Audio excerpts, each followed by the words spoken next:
Hi. Y'all miss me already? um, my name is Kamali Powell, and I'm thrilled to be back here for this closing plenary. How are we doing? Oh, come on, y'all. I know we're like one more panel between you and drinks, but like, how are we doing?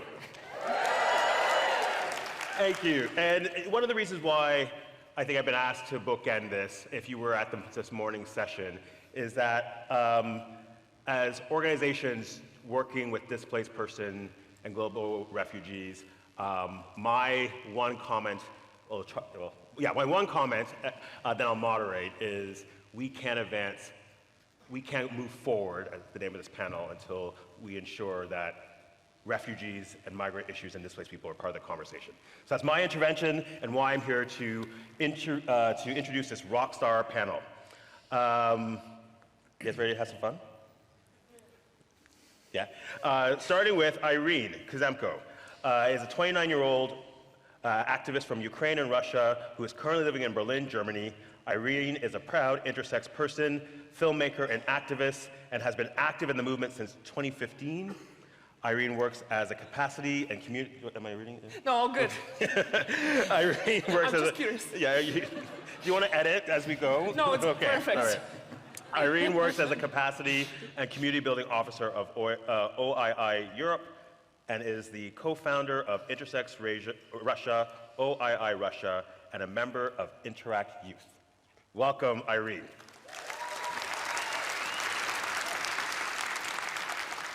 At 29, Irene is the oldest of our panel, so I will now introduce you to the other youngings on this panel.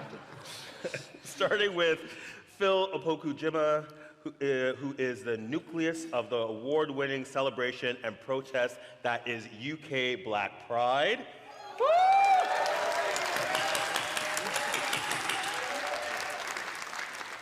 Widely known as Lady Phil, she is also the executive director of Kaleidoscope Trust, an organization working to uphold the human rights of LGBTQI+ people around the world, a community builder and organizer, an Albert Kennedy Trust patron, a public speaker focusing on race, gender, sexuality, and class.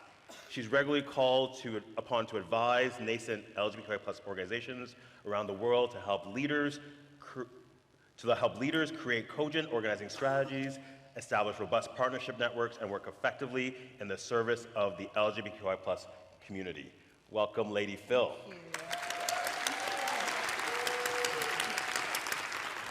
Next to Lady Phil is Brisbane-based Yamanya Brown, also known as Her Majesty.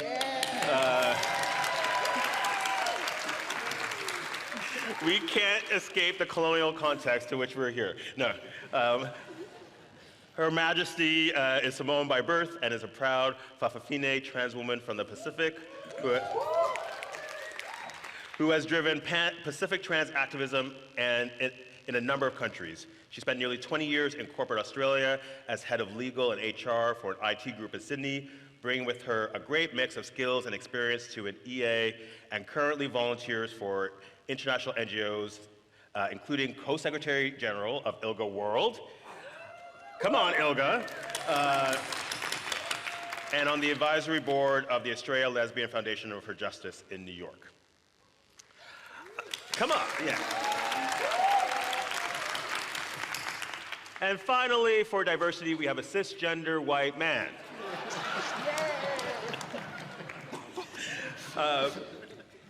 Hi, Matt. Matt Beard is the executive director of All Out, a global LGBTQI+ nonprofit that works towards a world in which nobody has to sacrifice their family, freedom, safety, or dignity because of who they are or who they love. Before joining All Out in 2016, Matt was a global director of fundraising and communications at Action Aid, an international not-for-profit focusing on women's rights and anti-poverty. For 10 years, Matt served in various senior communications and fundraising roles in the UK, Germany, Australia, and Canada for Amnesty International. Can you give this panel a huge round of applause? And particularly being inspired by how we talk about the way forward, I think it was really fitting that we heard from the leaders of our past just now, who really gave their lives and continue to give their lives, leading the way for us to continue our organizing work. So, starting with you, Irene. Yeah. How you doing? I'm doing fantastic. We went skinny dipping yesterday with Intersex Friends. It was a little area with a net covering us from sharks. So my muscles are a little bit sore, but it was a memory of a lifetime. I mean, you can't get better than that. Matt, how you doing? I am doing great. Didn't do any skinny dipping so far this week, but I am feeling quite a sense of pride at this movement this week. To be in this space with so many people who are pushing us slowly but surely along that long and bumpy road to equality, and see the resilience and the passion and everything that's going on within all of your bodies and minds is truly inspiring. So thank you all, because this week has been a big sort of battery boost for me.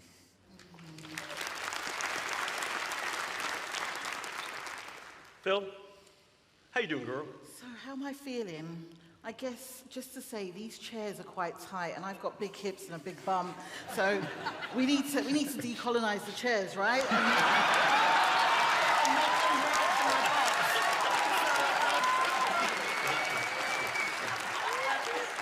Apart from that, I am feeling really good.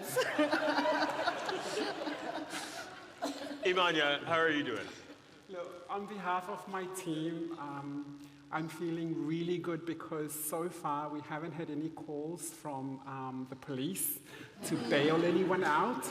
So all my young lawyers from Alliance have been able to enjoy their evenings without going down to the police station to release anybody from being arrested. So it's been a great week, but thank you so much. Yeah. I mean, we haven't finished yet. Okay, I promised the team I would not go rogue in questioning, but I'm gonna I feel since we're talking about decolonization, we might as well just really start there. And Imanya, I think on Tuesday, is it Tuesday? What day is it today? Where are we? Friday, day one, I think we were all struck who were there about your powerful statement of decolonizing everything, like this chair, and these chairs. How do you, maybe wearing your ILGA at World hat, seek to do this, and how can our movements moving forward? Look, that's a really, really tough question, and I had a lot of responses things that I wanted to say, but I'll say this now. The decolonization, you can't just talk about decolonization and say it is about law reform, because it is more than law reform. We have different abled people, our disabled family, who don't have access to healthcare. We have First Nations who don't have access to healthcare. That whole health, the provision of health and access to health needs to be decolonized, and the systems that forbid them from having access to health. The issue around gender, the discussions around gender, right? All of you people in the West now, you're grappling with the after effects of the gender wars that are happening now within our movement, right? And you're asking me, as a Fa'afafine woman born in Samoa, to eradicate females and biology, which is my mother and my sisters and the whole matriarchal line back to the very first woman that I come from. And I can't do that. Sex matters. Let me be very clear. Sex matters, biology matters, gender matters. Let us get together in the same room and figure this shit out, because I'm tired of this shit. Like, seriously. I am tired. I am tired of people calling me transphobic when I use the word transsexual. I am tired of people calling me, calling me out for using the wrong pronoun. Like, bitches, please. There are 7,151 languages in this world, and each one has a pronoun. Can you learn those languages before you come for me? Please. Decolonize. Let's decolonize language, right? Let's decolonize language and how it affects. The thing about decolonization is it is a system that we need to apply to everything we do, not just to the institutions that we work with in our organizations, but to our bodies and our minds. We need to decolonize ourselves, right? Decolonize. And I don't want, like, the thing is, I suffer from a heart condition. Yes, like, colonization brought some really, really bad things and did some really evil things, and we need to fix that, right? But it also brought medicine to allow me to live past 13 years old.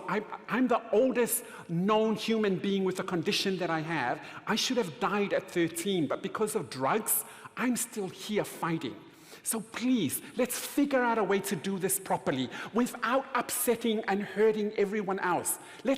We can do this. We can do this. As a movement, we can do this.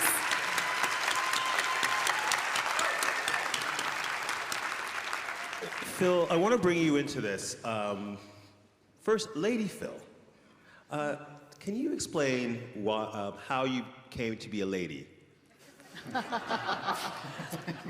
Are we going to go there? We're going to go there. Okay, so I guess the title, Lady Phil, I don't know if you understand, like in the UK, you're given honours such as your OBE, CBE, MBE, which is like Member of the British Empire, yes, that still exists, and Crown of the British Empire. So in 2016, I was nominated and awarded an MBE, which the Queen, the late Queen, gives out during her New Year's honours list. I gracefully declined that.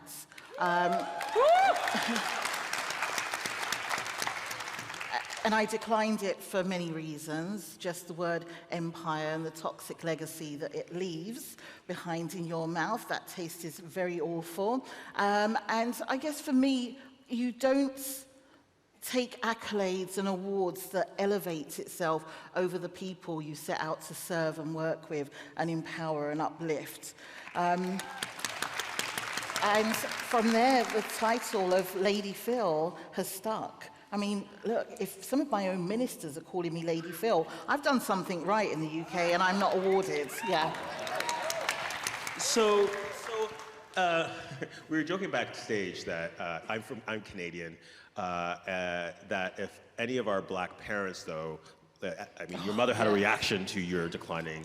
Oh, yes. I mean, look, I mean, my mother would disown me if I declined the honor. Yeah. As much as we want to decolonize, she's got work to do. I guess my parents, you know, my mum's come from Ghana and, you know, wanted to, oh, thank you, I will pay you later. Ghana's in the house, you know. And she's in the UK and she wants us to have this better life, whatever the better life looks like. So when I declined the MBE, oh my gosh, you would have thought I'd committed murder. But I seriously think that she wanted to go to the palace with her matching bag and shoes and hat, probably to steal something that was originally ours anyway.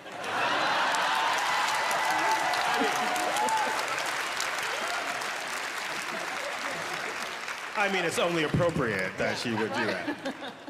But so seriously, I'm gonna ping both your comments back to you. I'll start with you, and then Imania jump in. But bringing it back to the session about the way forward, Lady Phil, I'm struck by you balancing that story and being the CEO or lead of Kaleidoscope Trust and the Commonwealth Equality Network. Shout out TSEM members here. Yes. And so how do you reconcile working within a Commonwealth framework that some would say is an extension of colonialism? And how does that advance the work moving forward? Well, thanks for that question. I guess, you know, when we talk about decolonizing, I think that it could be pretty disingenuous for me to speak about decolonizing in a very blanket sweep statements. When you, as you rightfully mentioned, I look at things in different ways. We can look at interrupting and disrupting, but decolonization would look very different for my Pacific Islanders than it would for my Caribbean siblings, than it would for my African and other European siblings. So I don't want to invalidate that, but I think that we just want to be clear that to decolonize something is to reverse. But reversing laws, legislation, and reform looks